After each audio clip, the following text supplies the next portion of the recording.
I'm Leo Sidran with The Art of the Story. The first days of January in New York, which is a city already famous for never sleeping, are exceptionally full of music-related activity, from industry conferences like APAP and Jazz Congress to public-facing events like Winter Jazz Fest, the Unity Jazz Festival, and Global Fest. People come from far and wide to take the temperature of the music for the coming year, and that temperature can often feel cold. Early January, when the city is still shaking off the holidays and the streets are sharp with the winter wind, might seem like an unlikely time to attract visitors. But that timing is no accident. Like so much history, music is often moved by questions of real estate. Not physical space necessarily, but calendar real estate.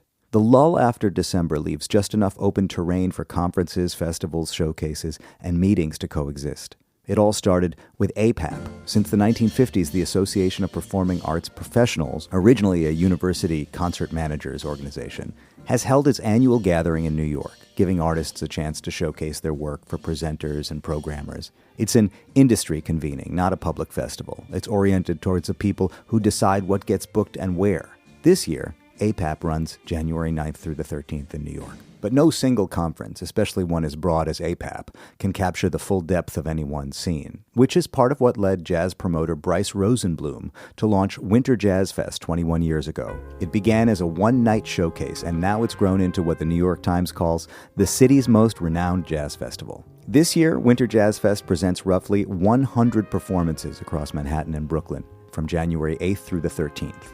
For those of us who live here, it's become one of the great engines of discovery, a reminder of how much music can be heard and how accessible culture can be in New York. And it also functions as an after-hours showroom, taking advantage of the fact that so many industry professionals are already in town. But Winter Jazz Fest wasn't the only event to grow out of APAP Week. In 2003, Global Fest was created as a one-night international music showcase, bringing artists from dozens of countries to perform for both the public and the presenters already in town. Born out of a desire to combat isolationism, Global Fest builds cultural bridges through music. This year, it takes place January 11th at Lincoln Center. If live performance is one engine of the jazz economy, education has long been the other. And for many years, that role was filled by the International Association for Jazz Education, whose January conference, often in New York, brought together educators, students, and jazz professionals. When the IAJE dissolved in 2008, it left a void, and that space was later filled by Jazz Congress, which started in 2018. Produced by Jazz at Lincoln Center, Jazz Congress is a two-day industry gathering, panels, workshops, networking,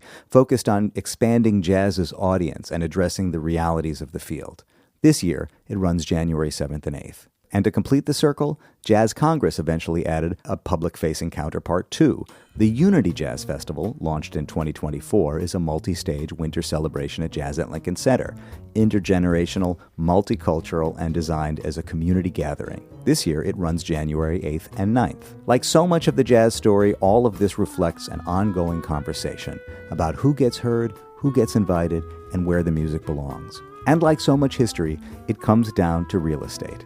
Being in the right room at the right time with the right people.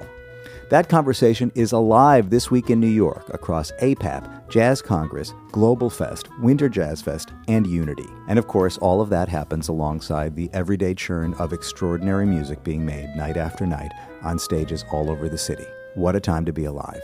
I'll see you out there. I'm Leo Sidran, WBGO News.